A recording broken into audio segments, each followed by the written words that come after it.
Hello friends, आज अपना लोग बहुपद के लिए विभाजन algorithm division algorithm for polynomials के बारे में चर्चा करेंगे। तो सबसे पहले बहुपद के लिए विभाजन एल्गोरिदम क्या होता है उसको पहले समझ लेते हैं। देखिए, कहता है यदि p ऑफ x और g ऑफ x कोई दो बहुपद हो।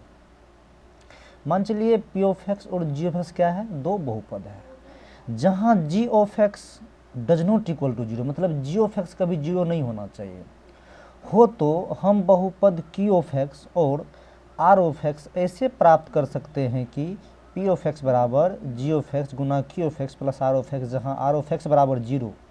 देखिए r ऑफ x बराबर जीरो अथवा r ऑफ x की घात लेस देन इक्वल टू क्या होना चाहिए, g ऑफ x की घात।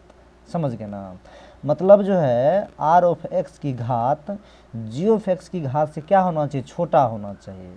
यही निष्कर्ष जो है बहुपद के लिए विभाजन एल्गोरिदम कहलाता है। बात नहीं समझे होंगे, कोई बात नहीं, आप ध्यान दीजिए। देखिए दो बहुपद हैं p ऑफ x और g ऑफ x, तो ध्यान दीजिए अपना लोग जब भी भाग देंगे तो p ऑफ x में किससे भाग दिया जाएगा, g ऑफ x से। ठीक है, तो p ऑफ x यहाँ पर भाज्य हो गया और g ऑफ x यहाँ पर भाजक हो गया। तो आप ध्यान दीजिए p ऑफ x में जब भी g ऑफ x से भाग देंगे तो यहाँ पर q ऑफ x बचेगा, जिसको आप भागफल बोलोगे। ठीक है, और यहाँ जो बचेगा वो शेषफल बचेगा, रिमाइंडर बचेगा, इसको आप r ऑफ x बोलोगे। ठीक है, तो यही जो निष्कर्ष है, समझ गए ना, यही बहुपद के लिए विभाजन एल्गोरिदम कहलाता है। हम आपको क्या बताएं, यदि p ऑफ x और जिसको दो बहुपद हो, जहाँ g of x does not zero, मतलब g of x does not equal to zero का मतलब यह है जब आप जो भाग देते हैं, मान के चल हम आपको बोले जो आप जो है 12 में भाग दीजिए जीरो से, ये भाग कभी पॉसिबिलिटी होगा, ये भाग अनडिफाइन हो जाएगा, ये भाग लेगा ही नहीं। इसीलिए हम यहाँ पर g ऑफ x को क्या दिए हैं, डज नॉट जीरो, मतलब g ऑफ x कभी जीरो नहीं लेंगे। हाँ, फिर यहाँ पर 2 देंगे तो भाग लगेगा, मतलब 6 मरतब लग जाएगा, ये कट के यहाँ जीरो हो जाएंगे। समझ गए ना, लेकिन जीरो से भाग दीजिएगा तो नहीं लेगा, अनडिफाइन हो जाएंगे। बात समझे ना, आपको पहले भी बता दिए हैं जो कोई वास्तविक संख्या में अगर शून्य से भाग दीजिएगा तो वह अनडिफाइन होते, परिभाषित तो नहीं है। बात समझे ना, तो आप देखिए ये जो p ऑफ x है, आपको समझा दें, p ऑफ x जो है यह बराबर हो जाएगा, देखिए यहाँ पर किसके किसके, g of x Guna q of x plus r of x। समझे ना, यही जो रिलेशन आपको बताए हैं यही बहुपद के लिए विभाजन एल्गोरिदम है। बात समझे ना। अब यहाँ और कुछ बात समझ लेते हैं, ध्यान दीजिए। तो हम आपको क्या बताए, यह जो p ऑफ x है इसको क्या बोलेंगे, भाज्य बोलेंगे। ठीक है, क्या बोलिएगा, भाज्य बोलिएगा। और यहाँ जो g ऑफ x है इसको क्या बोलिएगा, भाजक बोलिएगा। और यहाँ पर q ऑफ x जो है इसको भागफल बोलिएगा। और यहाँ पर r ऑफ x जो है इसको शेषफल बोलिएगा, शेषफल। बात समझे ना। तो अब आपके मन में यह प्रश्न आता होगा, सर आप जो हमको यह चीज़ पढ़ाए, जो बहुपद के लिए विभाजन एल्गोरिदम, ये क्यों पढ़ाए, हम ये क्यों पढ़े, ये पढ़ के हमको क्या लाभ होगा और इसका क्या मतलब है पढ़ाने का। तो आप ध्यान दीजिए, हम आपको क्या इसका मतलब है और ये क्यों पढ़े हैं, इस चीज़ को आपको हम अच्छा से बताते हैं। चलिए सब में ध्यान दीजिए। हम क्या करते हैं, एक बीजगणित का भाग लेते हैं। ठीक है, सब में ध्यान से देखेंगे। 6x square plus 8x plus 5, यह p ऑफ x है। समझ गए ना, क्योंकि p ऑफ x में हमेशा g ऑफ x से भाग देते हैं, तो क्या हो गया, यह p ऑफ x हो गया। बात समझे ना। आप साइड में हम समझा भी देते हैं, जैसे मान के चलिए अगर हम यहाँ पर 13 है, ठीक ना, 13 में अगर हम 2 से भाग दें, 2 छा के 12 होगा, यहाँ 1 बचेगा, तो यह जो है ना 13, इसको आप बोलिएगा p ऑफ x। ठीक है, और यह 2 जो है इसको क्या बोलेंगे, g ऑफ x। और यह 6 जो है यहाँ पर है इसको बोलेंगे q ऑफ x। ठीक है, और यह 1 जो है इसको बोलेंगे r ऑफ x। बात समझ गए। तो अब आप ध्यान दीजिए अच्छा से। देखिए यहाँ पर 6 स्क्वायर है प्लस 8x प्लस 5 है, यह पी ऑफ एक्स है। इसमें जी ऑफ एक्स हम मान लेते हैं 2 से हम भाग देते हैं, जी ऑफ एक्स 2 है तो भाग दीजिए। अब भाग देंगे तो सीधी सी बात है, यहाँ पर आप 3x स्क्वायर मर्तबे से दीजिएगा, तो 3x स्क्वायर को 2 से गुना करेंगे तो 3 दूनी 6 हो जाएगा और 6x स्क्वायर हो जाएगा। और नीचे में जो क्या करेंगे, प्लस होता तो माइनस, माइनस तो प्लस करते तो काट देंगे।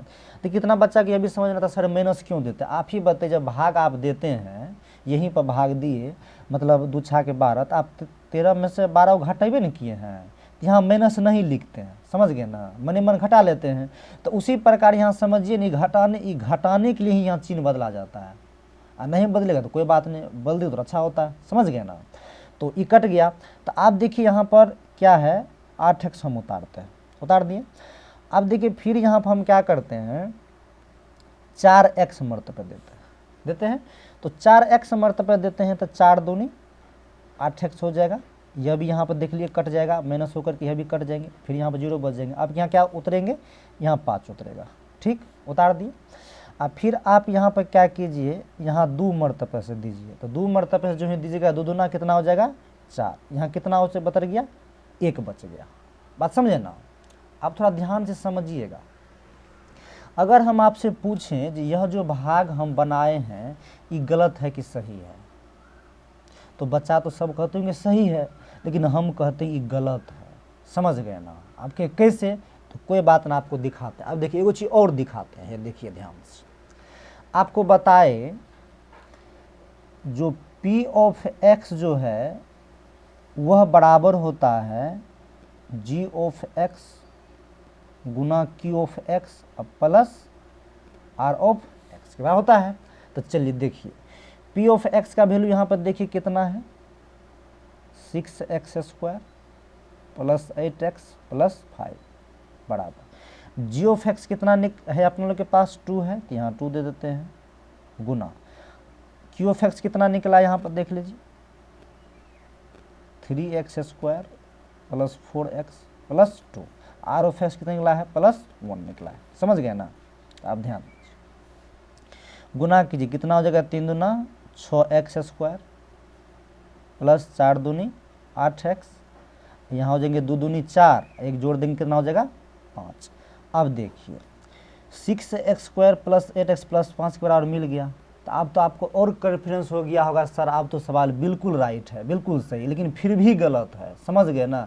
आप कहिएगा कैसे, तो ये देख लीजिए। अब आपको ये बात समझ में आएगा आज हम आपको क्यों बताए हैं ये चीज़। आप थोड़ा ध्यान से समझिए। यहाँ पर क्या कहा है, यदि p ऑफ x और g ऑफ x कोई दो बहुपद है जहाँ g of x does not equal to 0, मतलब g ऑफ x 0 नहीं होना चाहिए, ये तो हम 0 नहीं होने दिए, तो हम बहुपद q ऑफ x और r ऑफ x ऐसे प्राप्त कर सकते हैं कि p ऑफ x बराबर g of x Guna q of x plus r of x, जहाँ r ऑफ x बराबर 0। तो आप ही बताइए हमको थोड़ा सा, यह जो 1 निकला है ये r ऑफ x है ना, क्या ये 0 हुआ है? आपको देखिए यहाँ पे कह रहा है ना जी r ऑफ x बराबर 0, 0 तो नहीं हुआ, लेकिन और बात कहता है जी अथवा r ऑफ x की घात g ऑफ x की घात से क्या होना चाहिए, छोटा होना चाहिए। तो आप ही बताइए हमको, जो ई 2 है और यहाँ 1 है, तो आप एक बात पहले ये भी समझ लीजिए। अगर हम आपसे ये बात पूछेंगे, जो 4 लिख दिए यहाँ पर और 5 लिख दिए, आपसे बोलेंगे जो ये दोनों में कौन बहुपद बड़ा है, देखिए दोनों अचर बहुपद है, हम आपसे पूछेंगे कौन बहुपद बड़ा है, तो आप क्या कहिएगा 5 बड़ा है, जी नहीं, गलत हो जाइएगा। ये दोनों बहुपद समान है, क्योंकि बहुपद जो है ना अपने घात से बड़ा होता है। तो देखिए इसके घात की बात कीजिएगा तो x के पावर 0 यहाँ भी है और x के पावर 0 यहाँ भी है, तो ये दोनों बहुपद समान है, इक्वल है, समझ गए ना, इसमें बड़ा छोटा कोई नहीं, बराबर है। तो आप ही बताइए यहाँ पर, जो यह भी अचर बहुपद और यह भी अचर बहुपद, आपको थ्योरी क्या कहता है, जो r ऑफ x 0 होना चाहिए, 0 तो नहीं हुआ, अथवा r ऑफ x की घात जो है g ऑफ x की घात से मतलब क्या होना चाहिए, कम होना चाहिए, इसको बोलते हैं लेस देन, समझ गए ना। मतलब r ऑफ x की घात हमेशा g ऑफ x की घात से क्या होगा, छोटा होगा। तो आप ही बताइए, यहाँ भी अगर करेंगे तो x के पावर 0 और यहाँ भी x के पावर 0, तो क्या ये भाग सही हुआ? आप कुछ समझे आप बात को, क्योंकि यहाँ पर आपको कह दिया गया आर ऑफ एक्स की घात जो है जी ऑफ एक्स की घात से छोटा होना चाहिए, जबकि बराबर हो गया। आप कहिए सर सही कैसे है, वही सही बताइए। तो कोई बात नहीं, आपको सही बताता, आप ध्यान से देखिए। चलिए सब ध्यान से देखिए, आपके पास सवाल था जो 6x² प्लस 8x प्लस 5, यही सवाल है। इसको क्या से भाग दिए थे, 2 से। तो ये p(x) है, ये g(x) है। तो चलिए कितना मर्तबा दिए थे, 3x² मर्तबा। तो कितना हो जाएगा, 3 दूना 6x², या कट जाएंगे तो फिर यहाँ कितना उतरेगा, 8x उतरेगा। दीजिए यहाँ पर 4x मर्तबा देंगे तो 4 दूनी 8x हो जाएगा, फिर माइनस को कट जाएगा, यहाँ कितना उतरेगा, 5 उतरेगा। अब ध्यान दीजिए, यहाँ जो आप भाग दीजिएगा तो यहाँ दीजिए आप भाग 5/2 से दीजिए, ठीक है। 5/2 से दीजिएगा, नहीं दीजिए 5/2 है, और 2 मतलब 5/2 मर्तबा दिए हैं, तो इसको आप कितना से गुना, 2 से गुने न करते थे जी। अरे 3x² 2 से गुने न किए, तो इसी प्रकार 5/2 को 2 से गुने न करेंगे तो इससे ही तक कट जाएगा। यहाँ क्या उतरेगा, यहाँ 5 उतरेगा, समझ गए ना। तो अब यहाँ कर देंगे माइनस, और कर क्या हो जाएगा, पूरे 0 हो जाएगा। बात समझे कि नहीं समझे जी, समझे ना। आप देखिए आपका चीज़ तो वही कह रहा था यहाँ पर। अब आप यहाँ ध्यान दीजिए, जो r(x) बराबर क्या होना चाहिए, 0 होना चाहिए। तो r(x) बराबर देखिए यहाँ पर 0 हुआ कि नहीं हुआ। हाँ, अब फिर भी इसको आप इन नियम से चेक कीजिए, देखिए आप फिर भी बराबर हो जाएगा। यहाँ पर देखिए, तो p(x) बराबर क्या होता है, g(x) गुना q(x) प्लस r(x)। अब यहाँ पर देख करके इसको चेक कीजिए, फिर भी बराबर होगा। देखिए g(x) कितना है, 2 है, और q(x) कितना आया है, 3x² प्लस 4x प्लस 5/2। अब प्लस यहाँ पर r(x) वैल्यू कितना है, 0 है, 0 देंगे, ठीक ना। गुना कीजिए, कितना हो जाएगा, 3 दूना 6x², 4 दूनी 8x, और प्लस जो गुना का 2 से 2 कर देंगे, क्या उतर जाएंगे, यहाँ पे 5 बचेंगे, और 0 जोड़ेंगे कोई फर्क पड़ेगा नहीं। देखिए फिर उतना हुआ कि हुआ नहीं हुआ। तो अब यह भाग जो है ना सही है, देखिए इसके बराबर ही पूरा आ गया, यहाँ पर देख लीजिए एडजेक्ट है, समझे ना। तो अब ये भाग सही है। तो अब पता चला आपको हम ये चीज़ क्यों बताएं आपको, बात समझे ना। अगर ये चीज़ नहीं समझे होते तो आप गलती बनाते। और आप पूरे YouTube पर देख लीजिए, इस चीज़ का डिस्कशन नहीं किया गया है, बात समझ गए ना। वो डायरेक्ट क्या करते कि भाग तो हम यह भी बनाए हैं, तो भाग तो यह भी ठीक ही ना है जी, इसको क्या गलत कहेगा। लेकिन ये बात आपको तभी समझ में आएंगे जी जब आप इस चीज़ को समझेंगे। बात हुआ क्लियर। तो आशा करते हैं इस चीज़ को आप अच्छा समझ गए होंगे। अब इससे रिलेटेड जो भी सवाल आपके डॉक्टर साहब केश नाग साहब में जो दिए गए हैं 2.3 में, उसको अपना लोग क्या करेंगे, बारीकी से सॉल्यूशन करेंगे। लेकिन वो करने से पहले आपको बीजगणित के भाग पर थोड़ा हम चर्चा करेंगे, समझे ना। उसके बाद एक्सरसाइज पर चलेंगे। तब तक के लिए ओके, धन्यवाद।